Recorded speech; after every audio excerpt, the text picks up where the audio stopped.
So at UFC 290, we got a great battle between two lengthy lightweights when the number 10 ranked Jalin the Tarantula Turner takes on the number 11 ranked Dan the Hangman Hooker. Jalin Turner is coming off a close decision loss to Mateusz Gamrot, while Dan Hooker is coming off a TKO win over Claudio Poyes. The Tarantula is going to be looking to get a statement win over a lightweight staple in Dan Hooker. Both these guys are so tall for lightweight. Jalin Turner is listed at 6'3", while Dan Hooker is listed at 6 foot. Both guys have the same reach at 75.5 inches. Jalin Turner, he's a striker with some really good power. 9 of his 13 wins are by knockout or TKO.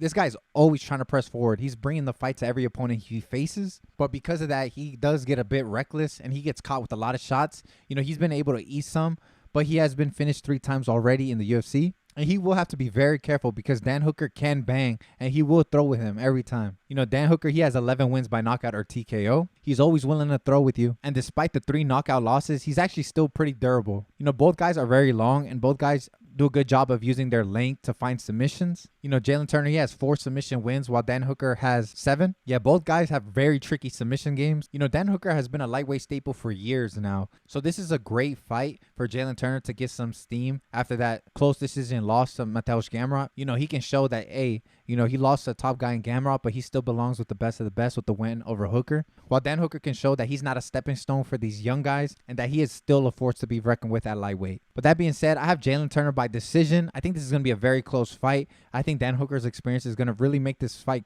very close, and this could end up being fight of the night in all honesty if both guys just throw caution to the wind, which both guys are used to doing. But I think Jalin Turner will fight a much smarter fight, maybe a slower fight, and in my opinion, he's going to be the one shooting the takedowns or mixing them in if any of these guys do. I think if he decides to fight a smart fight, I think he can really use his lengthy weapons to help him, not just his strikes. But he has some very long legs, so he can use those kicks. He can use those kicks down the middle and those knees to kind of deter Hooker from closing that space. So that's why I'm going to have to go Turner by decision.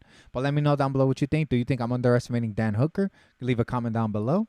And yeah, it's going to be a great night of fights. Do not forget to tune in, and I'll see you next week.